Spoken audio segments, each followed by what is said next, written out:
Alright, this is just a video showing you how little thought Kioti put into the hose management on my new CK2620 tractor. Guess I expected more on over a 30K tractor, but here you can see it's driving into the windshield. The pin is hard to remove, and there it is. It rubs across the windshield. So I'm going to do a little video about how I patched it together to make it so it wouldn't hit.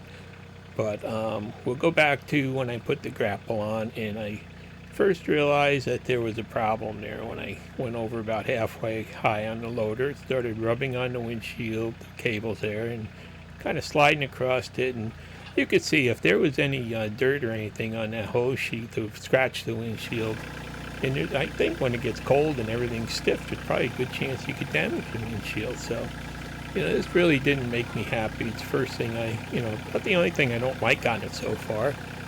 So I figured I had to do something, and dealer contacted Kioti, and they said that's how the hoses should be on this machine. So, really this is exactly how most of them are shipped. Now, I watched some YouTube videos, and I saw one guy had his kind of tied back like this. They turned that hose holder horizontal and looped them back through there to be able to get at that pin and to, not have them contact the cab. So I played with that at first and tried that, but I still got some cab contact, and it was too tight a bend to really get those connectors off easy to remove the loader. So then I started looking around for something that might be better to hold it, and I found an old muffler clamp I had laying around. I just was going to play with and see, if I can move them up a little bit and get a little different angle on there, I might be able to, avoid this problem. So, decided to just start taking it apart, pull those remote lines out first. Those things really leak a lot of fluid. The whole connector fills up when you disconnect them.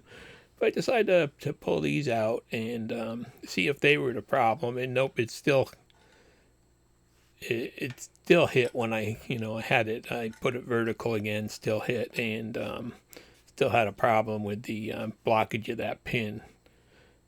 So there, I pulled them out, and I could push this back a little bit more, but it just was too tight on those hoses. You can see the bend radius here and the force on them sideways on the fittings. So I decided to get rid of this thing, because it did have a sharp spot that was actually rubbing on the remote hoses anyway. And I ordered a stainless steel version of the hose clamp, or the muffler clamp I had laying around. I cut 3/4 of an inch off that one leg, and I was going to use this for the hoses. And I had a little rubber cap laying around that I sealed that off with. So now I'm going to be able to move the hoses up and get that bend radius down.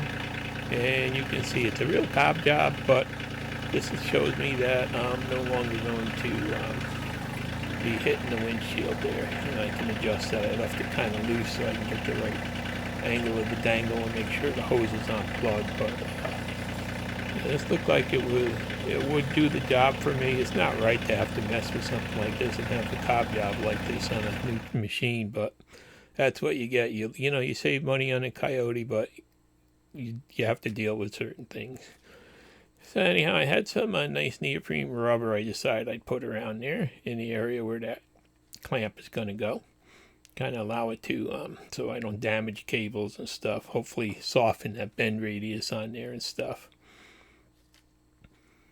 And it has some self-adhesive backing. It's not really a heavy duty. It's kind of a soft neoprene, but I think it'll work for my needs. And then I'm going to put that clamp in with it faced up. You can see the opening is faced up, so that gives me a much looser radius so I can unplug the quick connects really easy. And then I'm just going to put the nut on there. And, go with it. It looks like that'll give me plenty of room. Plus, I got some real heavy-duty outdoor tie wraps from Amazon just to be able to tie the hoses back together, because I had none that would reach around this after, cutting all the dealer ones off.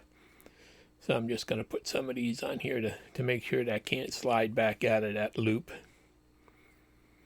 And actually kind of hold that rubber on there, give it a little extra grip on there.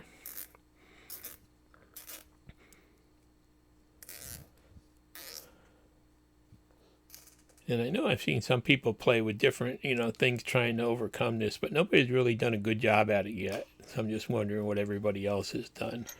So there it is. You can get, now that pin is accessible. You can pull it out, have, unplug the hoses, and the loader can be removed. I'm not quite sure. I haven't removed the loader yet, but I will do that, in the near future. And you can see I got this all strapped together.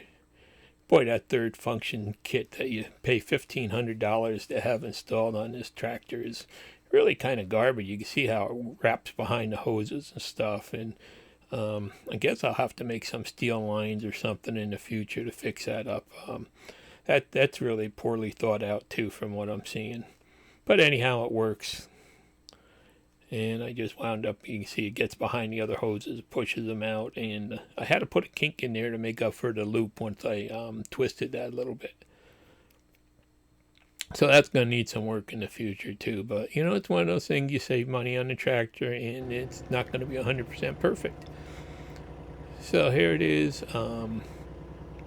everything tied up, and looks like no more hitting in the windshield. The hoses seem to be managed. They do have some sharper pins in them there, you can see, but that's the only thing I could do to make this work without other fittings or something like that. Really poorly thought out by Kioti.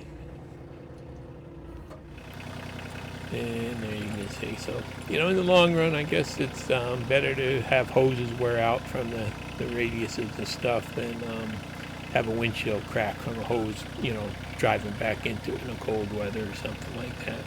So this is my solution that I came up with, playing with, and I'm just wondering, how you solve this, or if you're just living with it and letting it go. But that's how I did it, and I just wanted to make a video about it to let other people considering this tractor maybe have the dealer look into this before they accept delivery. I wish I had seen it, before it was dropped off. Thanks for watching. Please subscribe.